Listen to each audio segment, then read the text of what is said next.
على سید الانبیاء والمرسلین اما بعد فاعوذ باللہ من الشیطان الرجیم بسم اللہ الرحمن الرحیم۔ الفرقان پروگرام کے سلسلے میں اور عقائد کے سلسلے میں توحید و شرک کے بارے میں بیان چل رہا تھا، اور ہم شرک کی دوسری قسم کے بارے میں تفصیلی کلام پچھلے پروگرام میں کر رہے تھے کہ شرک کی دو قسمیں ہم نے بنائی تھیں، ایک شرک فی الذات اور ایک شرک فی الصفات۔ شرک فی الصفات کا مطلب یہ ہوتا ہے کہ اللہ تبارک و تعالیٰ کی کوئی بھی صفت جن چار خوبیوں سے متصف ہوتی ہے ان میں سے کوئی خوبی مخلوق کی کسی صفت میں تسلیم کر لینا، یہ شرک فی الصفات میں داخل ہوگا۔ تو ہم نے آپ کو تفصیلی طور پہ بتایا تھا کہ اللہ تبارک و تعالیٰ کی ہر صفت چار خوبیوں سے ضرور متصف ہوگی۔ نمبر ایک، وہ ذاتی ہوں گی، یعنی کسی کی عطا کردہ نہیں ہے۔ نمبر دو، وہ قدیم ہیں، یعنی ہمیشہ سے ہیں، ایسا نہیں ہے کہ پہلے اللہ کی صفات نہیں تھیں بعد میں وہ پیدا ہوئیں۔ نمبر تین، لامحدود ہیں، یعنی ان کی کوئی حد نہیں ہے۔ اور نمبر چار، وہ غیر فانی ہیں، ان پر کبھی فنا طاری نہیں ہو سکتا۔ تو اگر ہم یہ چار صفات میں سے کوئی ایک صفت کسی کے لیے تسلیم کر لیں تو شرک کا ارتکاب، یعنی شرک فی صفات کا ارتکاب ہو جائے گا۔ مثال کے طور پہ ہم کسی بھی مخلوق کی کسی صفت کے بارے میں یہ کہیں کہ یہ اللہ کی عطا کردہ نہیں ہے بلکہ خود بخود اس کو حاصل ہے، اس کی یہ صفت ذاتی ہے، تو یہ شرک ہو جائے گا۔ مثال کے طور میں ہم کسی شخص کے علم کے بارے میں کہتے ہیں کہ اسے اللہ نے یہ علم نہیں دیا، یہ خود بخود اس کے پاس یہ علم ہے ذاتی طور پر، تو یہ شرک فی الصفات میں شامل ہوگا، کیونکہ علم ایک صفت ہے، جیسے کہ اللہ کا علم بھی ایک صفت ہے، اور اللہ تعالیٰ کا علم ذاتی ہو سکتا ہے، باقی تمام مخلوق کا علم عطائی ہوگا، لیکن ہم نے اس کو ذاتی مان لیا تو یہ شرک فی الصفات میں داخل ہوگا۔ دوسرا، جس طرح اللہ تبارک و تعالیٰ کی صفات قدیم ہیں، اگر کسی مخلوق کی صفت کو قدیم مان لیا تو یہ بھی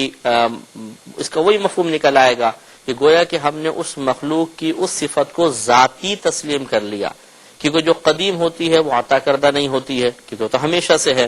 تو لہٰذا اگر کسی مخلوق کی صفت کو حادث نہ مانا جائے بلکہ قدیم مانا جائے تو یہ بھی غلط ہوگا۔ مثال کے طور پہ ہم کسی شخص کے علم کے بارے میں کہتے ہیں کہ یہ علم اس کو ہمیشہ سے ہے، ایسا نہیں کہ پہلے نہیں تھا بعد میں اس کو ملا، ہمیشہ سے اس کے پاس یہ علم ہے، تو یہ شرک فی الصفات کے زمرے میں آئے گا۔ تیسرا، کسی مخلوق کی صفت کو لامحدود تسلیم کر لیا جائے کہ اس کی کوئی حد نہیں ہے، تو یہ بھی شرک فی صفات میں آتا ہے۔ مثال کے طور پہ کسی کے علم کے بارے میں کہا جائے کہ اس کی کوئی حد ہو ہی نہیں سکتی ہے، تو یہ اللہ تعالیٰ کے علم کی کوئی حد نہیں ہو سکتی ہے، باقی مخلوق کے چاہے کوئی بھی مخلوق میں سے ہو اس کے علم کی کوئی نہ کوئی حد ضرور ہوگی، تو یہ غلط ہوگا۔ ہاں، یہ ہو سکتا ہے، اس پہ ذرا توجہ رکھیے گا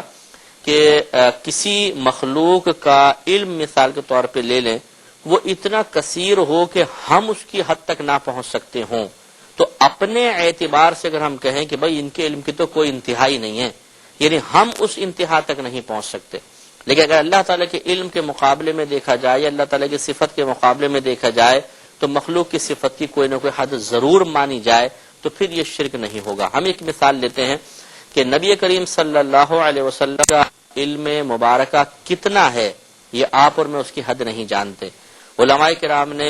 ایک مثال کے ذریعے صرف سمجھانے کے لیے مثال قائم فرمائی کہ نبی کریم صلی اللہ علیہ وسلم کے علم مبارکہ کی وسعت دوسری مخلوق کے علوم کے مقابلے میں بالکل ایسے ہے کہ جیسے ایک بہت بڑا سمندر ہو اور اس میں ایک چڑیا پانی پینے کے لیے اپنی چونچ ڈالے، اور جب وہ اپنی چونچ اٹھائے تو اس کی چونچ سے ایک قطرہ گرے، تو وہ علماء فرماتے ہیں کہ یہ جو چونچ سے قطرہ گر رہا ہے یہ سمجھنے تمام مخلوقات کا علم ہے، اور وہ سمندر ہمارے نبی کریم صلی اللہ علیہ وسلم کا علم ہے۔ تو آپ اندازہ فرمائیں کہ کیا وسعت ہے علم مصطفیٰ صلی اللہ علیہ وسلم کی، لیکن یہ ہمارے اعتبار سے ہے کہ ہم جب اس وسعت پر نگاہ ڈالنے کی کوشش کرتے ہیں تو اس کی آخری حد نظر نہیں آتی، تو ہم کہیں گے کہ ہمارے نبی کریم صلی اللہ علیہ وسلم کا علم کی تو بھائی کوئی انتہائی نہیں ہے، لیکن جب اللہ تبارک و تعالیٰ کے علوم کے مقابلے میں نبی کریم صلی اللہ علیہ وسلم کے علم مبارکہ کو بیان کیا جائے گا تو ضرور یہ کہا جائے گا کہ اللہ کے علم کی کوئی انتہا نہیں اور نبی کریم صلی اللہ علیہ وسلم کے علم کی کوئی نہ کوئی انتہا ہے، لیکن وہ کیا انتہا ہے، ہم جیسے ناقص لوگ اس انتہا تک نہیں پہنچ پاتے۔ تو امید ہے کہ یہ فرق آپ کو اچھی طرح سمجھ میں آ گیا ہوگا۔ چوتھی اللہ کی صفت کی خوبی ہے کہ وہ غیر فانی ہے، لہذا اگر کسی نے مخلوق کی کسی صفت کے بارے میں یہ تصور قائم کر لیا کہ اس پہ فنا قائم نہیں ہو سکتی تو یہ بھی شرک فی صفات کے زمرے میں آئے گا۔ یہاں پہ بھی ایک ضروری وضاحت بہت ضروری ہے۔ دیکھیے اللہ تعالیٰ نے اپنے حبیب کریم صلی اللہ علیہ وسلم کے لیے خود قرآن عظیم میں واضح طور پر فرمایا وَلَلْآخِرَةُ خَيْرٌ لَكَ مِنَ الْأُولَى، اے حبیب کریم صلی اللہ علیہ وسلم، ہر آنے والی گھڑی آپ کے لیے پچھلی گھڑی سے افضل ہے۔ اسی کئی تفسیریں بیان کی گئی ہیں، بعضوں نے کہا کہ مراد یہ ہے کہ آخرت آپ کے لیے دنیا سے بھی بہتر ہے، اور بعض نے یہ تفسیر کی ہے کہ ہر آنے والا وقت فضائل و کمالات میں ترقی کے اعتبار سے نبی کریم صلی اللہ علیہ وسلم کے لیے پہلے وقت سے بہتر ہے، یعنی نبی کریم کے ہر لمحے فضائل اور درجات اور کمالات میں اضافہ ہی ہوتا چلا جاتا ہے۔ تو معلوم یہ ہوا کہ جو صفات اللہ تعالیٰ نے اپنے حبیب کریم صلی اللہ علیہ وسلم کو عطا فرمائیں ان پہ فنا طاری کوئی ہو رہی ہے، ان میں تو ترقی ہوتی چلی جا رہی ہے۔ تو پھر اس کا مطلب یہ ہوا کہ نبی کریم صلی اللہ علیہ وسلم کی صفات پر فنا تو طاری نہیں ہو رہا، تو پھر یہ کیا شرک فی صفات میں آئے گا یا نہیں آئے گا، اور یہ نظریہ رکھنا درست ہے یا نہیں ہے؟ مسئلہ دیکھیں یہ ہے کہ ہم یہ کہتے ہیں مخلوق کی صفات فانی ہیں،